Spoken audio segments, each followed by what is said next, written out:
A damning report. South Sudanese officials are accused of amassing vast fortunes while their people struggle to survive. 3 years of civil war has created a humanitarian disaster. So what's going on in South Sudan and what can be done to help? This is Inside Story.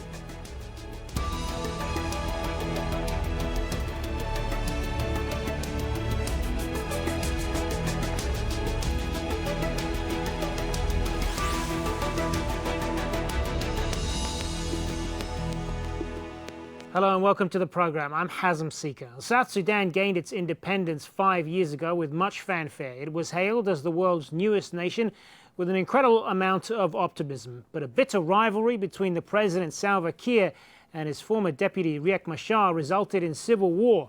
Tens of thousands of people have been killed and millions more displaced from their homes. And many fear the country is fast becoming a failed state.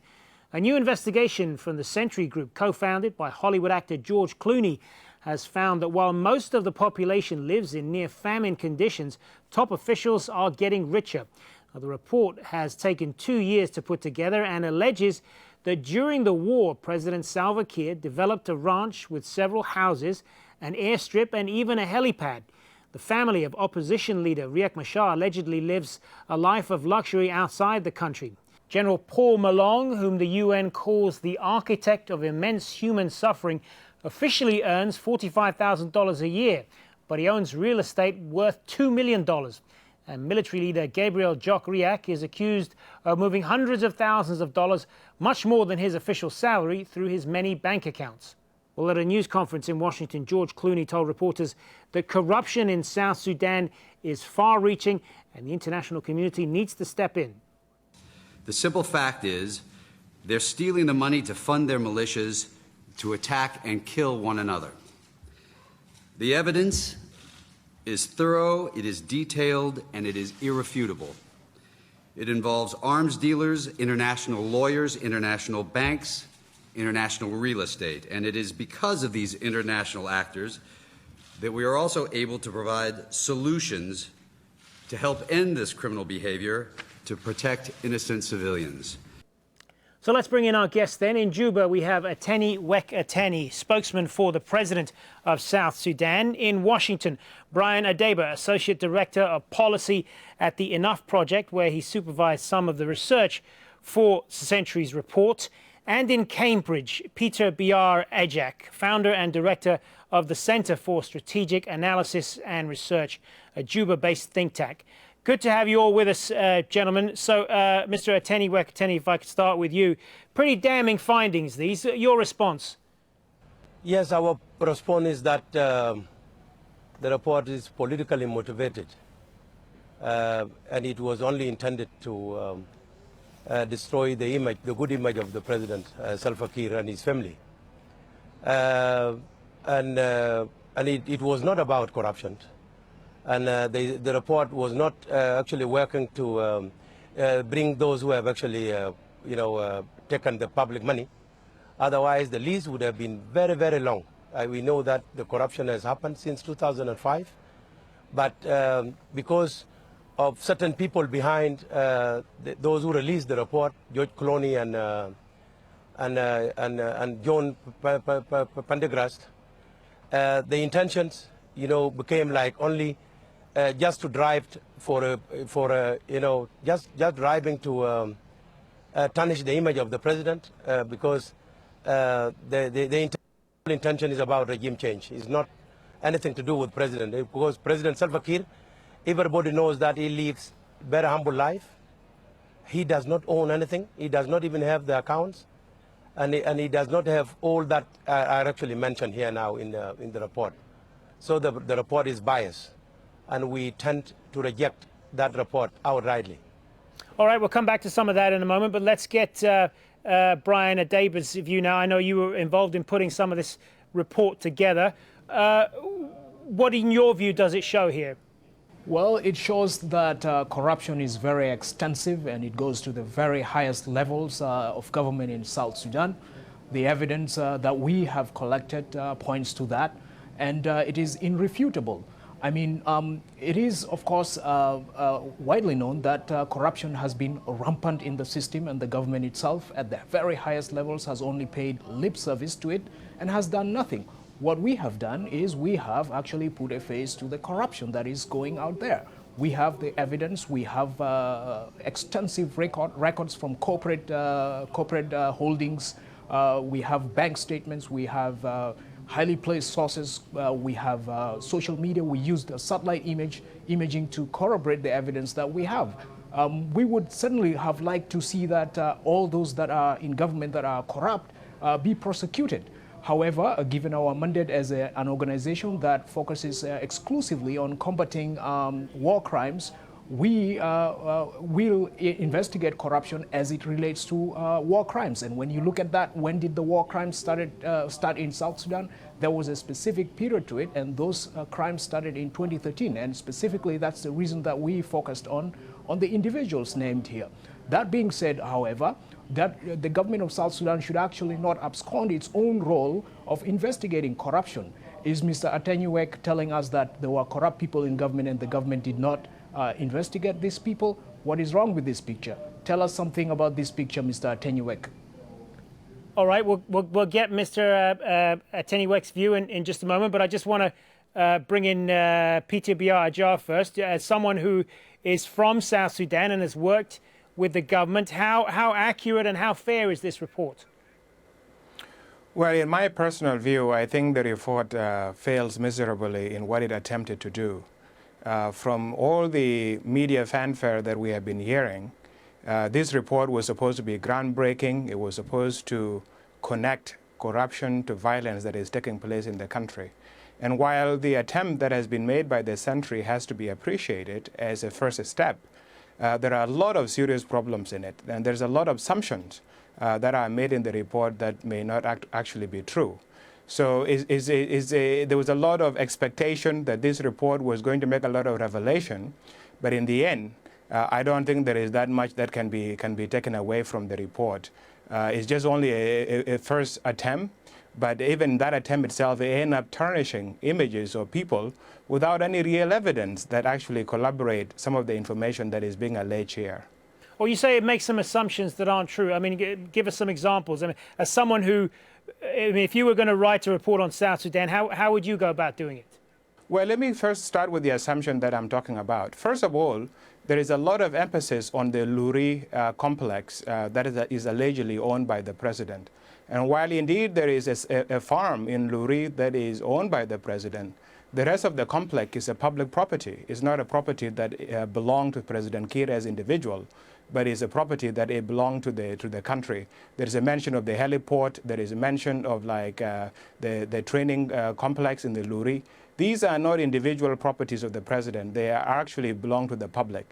Now, if you're asking, and then also to add, there is also like 3 pages in the report that focus on this young man called Malung Yor, who is alleged as a young tycoon. And this individual is an individual that like to show off. He like to wear expensive clothing. But in actual fact, anyone who knows this individual knows that this guy live in South Africa with an Eritrean guy, and he cannot even actually afford his own housing by himself. So there's a lot of information in the report that rely on social media postings, and then this posting is not even verified in a way that actually make a lot of sense. Second, there is a focus on companies and who own the companies. And yes, it's easy in South Sudan to register a company. You can have like $100 or $200, and you can register as many companies as you want in a single day. Now, that does not mean that by registering those companies, you actually own any assets or you are getting any sort of businesses. So individual in South Sudan, a lot of individuals own companies. You can give yourself as many shares as you want, but it does not mean that those companies are actually producing any actual economic activity. And then the same thing too, when you look at like assets, like people that are owning houses, owning a house and having a salary, say for example, there's an emphasis of salaries of 45,000. And I'm sure someone like Brian, who has been in South Sudan, even John Predagas, who has been in South Sudan, knows that the salaries is not the only way government officials make money. There's a lot of allowances that are given to people. There's a lot of like transport allowances. And in some cases, not that these are correct, but in some cases, this actually go up to $10,000 per day. There was a recent trip in which South Sudan Ministry of Finance and Central Bank official went on a trip, IMF meetings, and these were the kind of allowances that were per diem allowances that were being given to individuals, $10,000 per day. Now, if you go for a week, that's $70,000. Let's put some of this back to Brian then. So you heard Peter there. He says a lot of this is in some cases superficial, in many cases completely inaccurate. What's your response to that? Actually, on the contrary, I think what we found out when we looked at the hard evidence in the papers, in the corporate recordings of the companies, in the company-to-company communication, in the information corroborated by our sources, we think that it overwhelmingly paints a picture that there is some overt and very serious corruption happening around here. Peter Ajak did not speak about the amounts of money that has been moving in into several accounts in very nefarious ways that we mentioned in the report. And I think the emphasis should really be on the hard evidence, not just hearsay about companies not having any shares. The impropriety, of course, perhaps is lost on Peter Ajak here. The fact that someone who is related to very high-level people goes about registering several companies and owning shares, even if these shares are in fact fictitious. Let's come back to Ateny. I know you said earlier that a lot of this is in your view, politically motivated. But I want to ask you about some of the specific allegations that are made in this report. Among some of the most damning, the fact that President Salva Kiir's 12-year-old son has a 25% stake in a holding company formed in February of this year. That there's evidence that at least 7 of Kiir's children, as well as his wife, have stakes in various business ventures. We gave the example there of the General Malong, who has a $45,000 salary, yet the report alleges he owns a $2 million mansion. I mean, are you saying all of these allegations are untrue? And if they are, how do you explain them? You know, to actually begin from where I was actually talking from, Brian Adeba is a South Sudanese, and he understands.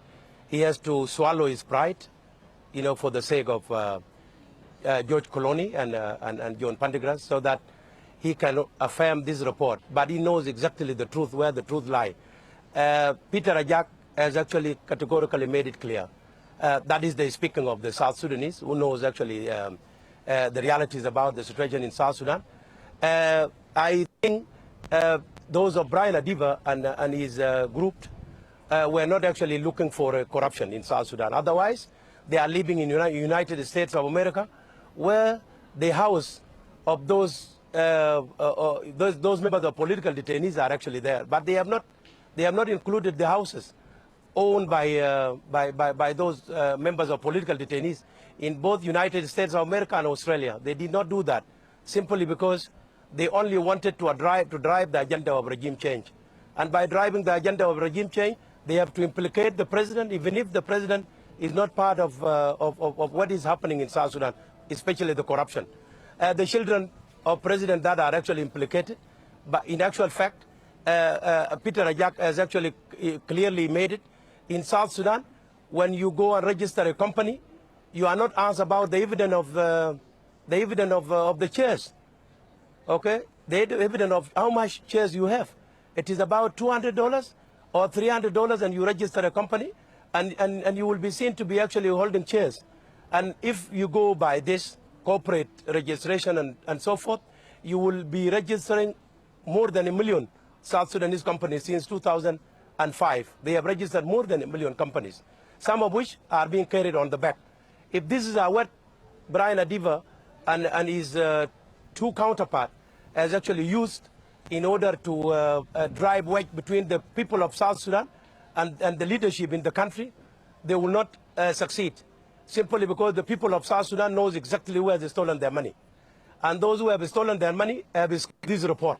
So I'm asking whether Brian Adeba has in place another report, which we have to wait for it, so that we also know that those who have actually taken the money of South Sudan are also implicated. So I'm asking them. if All they right. are able to Brian do another Adeba, report in Brian near Adeba, future. your response. Otherwise, this is a misplaced one. Thank you, thank you. Let me address the concerns about bias here, and that we are actually after regime change. Nothing could be farther from the truth. Our main purpose here for writing this report is to tell the world, and especially lawmakers here in the United States, that there are a new set of tools that can be utilized to leverage and change the calculations of those who perpetrate war in the U.S., in South Sudan. And that is specifically the reason for this report. And these tools are a combination of anti-money laundering measures combined with robust sanctions against the high-level officials, and that we think high-level officials and their facilitators, and that we think when combined, this could be a potent instrument in the toolkit to bring about change and change the calculations of those who perpetrate war and force them to actually look for peace. That is the main purpose of this report.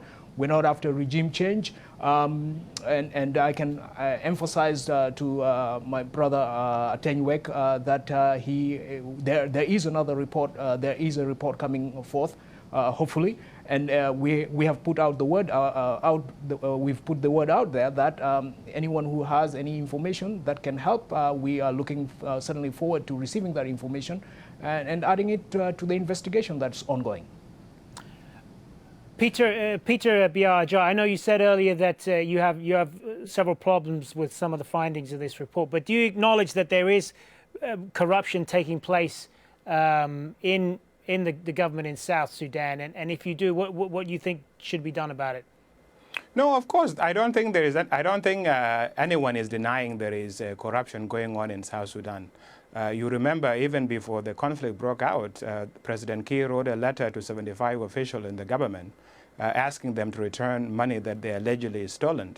And anyone that has read the reports of the Auditor General of South Sudan would see that there's a lot of issues with corruption and misappropriation that has been taking place in the country. So there is no doubt about that. The only thing that I would say, first of all, before I go to your question on this issue of report, we have been made to believe that the report was going to focus on the period between 2013 and 2016. But if you actually read the report, take, for example, these companies that are being alleged that are owned by the sons of the president. Some of these companies were registered in 2008, 2007. This is the period to which they go to. The same thing if you look at the issues of Riek with KKK Security Company. I was at the World Bank at that time, and our security in the World Bank was provided by the KK Security. This issue was in 2009, 2010. It's not something that started in 2013. The same thing with the Chinese arm deal with Noriko Company. This was a part of the Objective Force 2017. It was a defense strategy that was aimed at transforming the military. This was before the conflict broke out, and this arm deal was signed in 2010, 2011. So the problem here with the report is when it's convenient to implicate certain individuals that are able to go back to that time, and then they ignore the rest of the periods. Now, I totally agree with you. The issue of corruption is serious and it's something that needs to be dealt with. Now, if one were to do a report in a good way, you have to look at 2005 onwards to 2016, and you have to divide it in phases. You have to look at different sectors. You look, first of all, at the financial institution. There is the central bank. There is the Ministry of Finance. You look at those institutions. You look at the governors of the 10 states who have been running them since 2005. You look at different ministries where people have been serving in the ministries that are now in different parts of the political divide. And you try to look at those. I think also looking at the assets alone, saying so-and-so own a house. For example, there is a big fanfare in the report about houses that certain individuals own in certain countries. And honestly, if you talk, for example, President Kiir, and if you own a house in Lavington in Nairobi, like who among the head of states in the world that doesn't own a house anywhere? Like I think it's just so simplistic to assume that so and so own a house. Well, therefore, this must be corruption. South Sudan just is not. Yeah. Sure. I just want to broaden this out a little bit more, if I can, in the time that we've got left, to talk about the larger civil war that's going on in South Sudan. As in any conflict, it is the people who suffer the most, and that is no different in South Sudan. A quarter of the population needs urgent food aid. Both the government and rebels are accused of using rape as a weapon of war. More than 2 million people have been displaced and need to be resettled, and 800,000 have sought refuge in neighboring countries. Ateny, let me come back to you on this. I want to ask you, first of all, what is being done to end the war, to end the civil war in South Sudan that has raged for so long now? And one of the accusations that is made in this report as well is that leaders at the very top of South Sudan, not just your president, but Riek Machar, are profiting from this conflict as well. What do you say to that? President Salva Kiir and his new first vice president, Taban Dengai, have done absolutely nice to make sure that, peace return to the country. And if you come to Juba now, you will see that, the country has become peaceful. The only problem is that the international media and even those of George Clooney don't give even chance to President Salva Kiir in order for him to pull together the country with his first vice president. They are still talking about things that, people of South Sudan would not even want to hear now. If the intention was to actually publish a report about corruption, which is a bigger problem in the country, of course, we all believe that there is corruption in the country. President Salva Kiir called for the international community, including those of George Clooney and John Pendergast, to help him to bring those who have actually taken money and also make sure that those countries who actually frozen assets, if there is any targeted sanction against the individuals, are also asked to frozen the assets of some of senior government officials. President Salva Kiir tried his best to be helped so that he bring these people to account. They did not do it. They did not help him until recently. They thought that they will just make a case by saying that it is President Salva Kiir himself who has squandered $4 billion US dollars. When in actual fact, President Salva Kiir doesn't own anything in Juba. The ranch in Luri, which they are talking about, has not been even surveyed. It has no even title deeds. And those of Brian Adeba are just using the satellite in order to find the ownership. If you use the satellite, can you use the satellite now to find my house in my home area in Awil? Will you find it?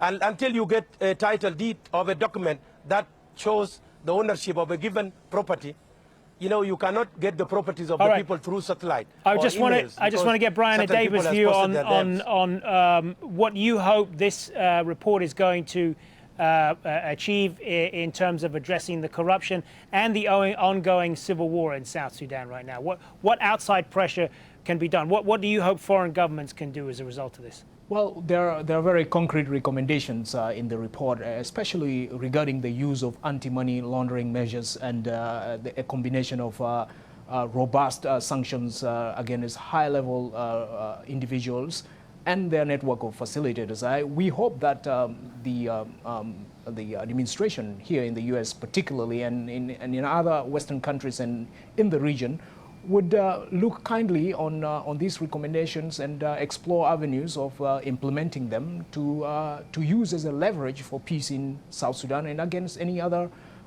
particular regimes that are bent on perpetuating war. Secondly, there are good recommendations here about strengthening institutions in South Sudan, I think. And I think that going forward, the parties that are involved, those who have concerns about South Sudan, can take a look and implement those. We believe that there are very good recommendations that can be used as a leverage for peace. Talking about the situation in Juba at the moment, I mean, a peace in Juba is not indicative of peace across the country, as far as we know. When you look at the facts, localized conflicts are spreading all over. Central Equatoria is burning. Eastern Equatoria, there's conflict.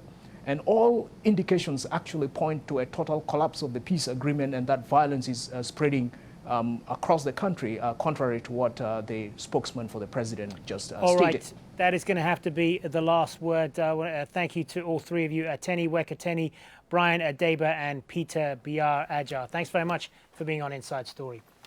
And thank you for watching. As always, you can see the program again anytime by visiting our website, aljazeera.com. And for further discussion, you can go to our Facebook page. That's facebook.com facebook.com/AJ Inside Story. You can also join the conversation on Twitter. Our handle there is @AJ Inside Story. For me, Hazem, Sika, and the whole team here. Bye for now.